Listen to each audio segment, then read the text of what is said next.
Smart-E P লক্ষ্য কি?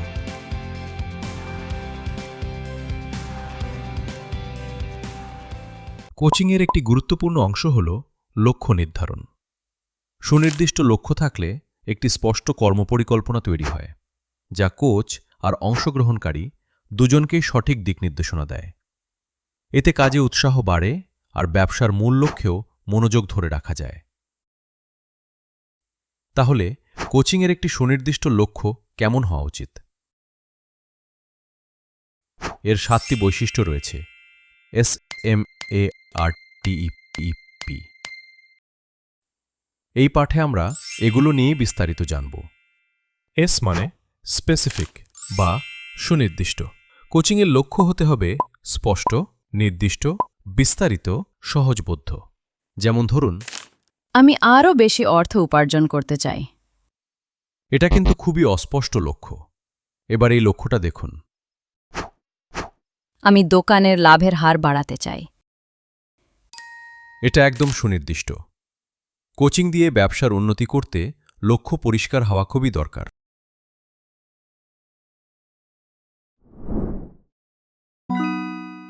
M মানে মেজারেবল বা পরিমাপযোগ্য। পুরো কোচিংয়ে অগ্রগতি পর্যবেক্ষণ করা জরুরি। লক্ষ্য পরিমাপযোগ্য না হলে তা কতটা পূরণ হলো বোঝা যায় না। যেমন ধরুন, আমি আরও বেশি অর্থ উপার্জন করতে চাই।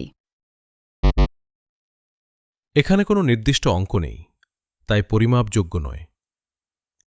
পরিমাপযোগ্য করতে বলতে পারেন, আমি দোকানের লাভ 10% উন্নীত করতে চাই। আমি মাসে আমার দোকান থেকে 5,000 টাকা লাভ করতে চাই। এই মাপটা শতকরা হার, পরিমাণ কিংবা খরচের অঙ্কে হতে পারে।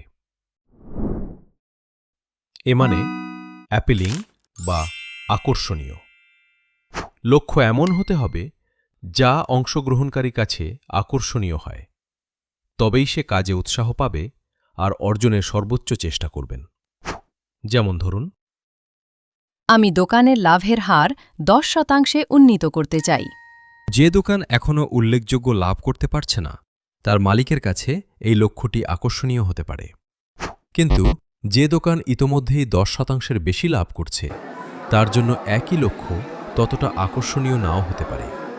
তাই অংশগ্রহণকারীকে নিজের ব্যবসার বাস্তবতা ও প্রয়োজন অনুযায়ী নিজের লক্ষ্য নিজেই নির্ধারণ করতে হবে। আর মানে রিয়ালিস্টিক বা বাস্তবসম্মত। লক্ষ্য এমন হওয়া চাই যা অর্জন করা সম্ভব। লক্ষ্যটি অংশগ্রহণকারীর জন্য চ্যালেঞ্জিং হতে হবে, তবে সেটা যেন তার সাধ্যের মধ্যেই থাকে। অতিরিক্ত উচ্চাভিলাষী লক্ষ্য নিলে অপ্রয়োজনীয় চাপ সৃষ্টি করতে পারে আর কাজের উৎসাহ কমিয়ে দিতে পারে। লক্ষ্যটা কেমন হবে তা নির্ভর করে ব্যবসায়ের পুঁজি, অভিজ্ঞতা, দোকানের আকার আর ইচ্ছার উপর। একজনের জন্য যা অসম্ভব, অন্যজনের জন্য সেটাই হয়তো একদম বাস্তবসম্মত হতে পারে। টি মানে টাইম বাউন্ড বা সময়সীমা। সময়সীমা ছাড়া কোনো লক্ষ্য পূর্ণাঙ্গ হয় না। একটি নির্দিষ্ট সময়সীমা লক্ষ্য অর্জনের তাগিদ তৈরি করে আর মনোযোগী থাকতে সাহায্য করে। যেমন, এই বছরের শেষ নাগাদ আমি আমার দোকানের লাভের হার 10% উন্নীত করতে চাই। সময়টা এমন হওয়া চাই যেন কাজ শেষ করার যথেষ্ট সুযোগ মেলে, আবার এত বেশিও না হয় যাতে কাজের উদ্যম কমে যায় বা কাজের গতি কমে। ই দিয়ে হয় ইকোসিস্টেম। লক্ষ্যটা এমন হওয়া চাই যা আপনার পেশা আর ব্যক্তিগত জীবনের সাথে সামঞ্জস্যপূর্ণ হয়। এতে যেমন বাধা এড়ানো সহজ হয়, তেমনি কি ছাড় দিতে হবে তাও পরিষ্কার বোঝা যায়। যেমন আগের উদাহরণটাই ধরুন। বছরের শেষ নাগাদ আমি আমার দোকানের লাভের হার 10% উন্নীত করতে চাই।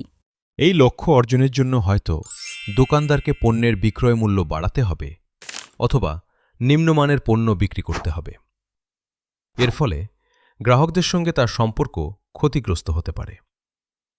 যদি তিনি পণ্যের মান কমিয়ে দেন তাহলে হয়তো লাভের হার বাড়বে, কিন্তু একই সঙ্গে তিনি গ্রাহকের আস্থা হারাতে পারেন, ব্যবসার সুনাম ক্ষুণ্ণ হতে পারে, অথবা নিম্নমানের পণ্যের কারণে পরিবেশেরও ক্ষতি হতে পারে।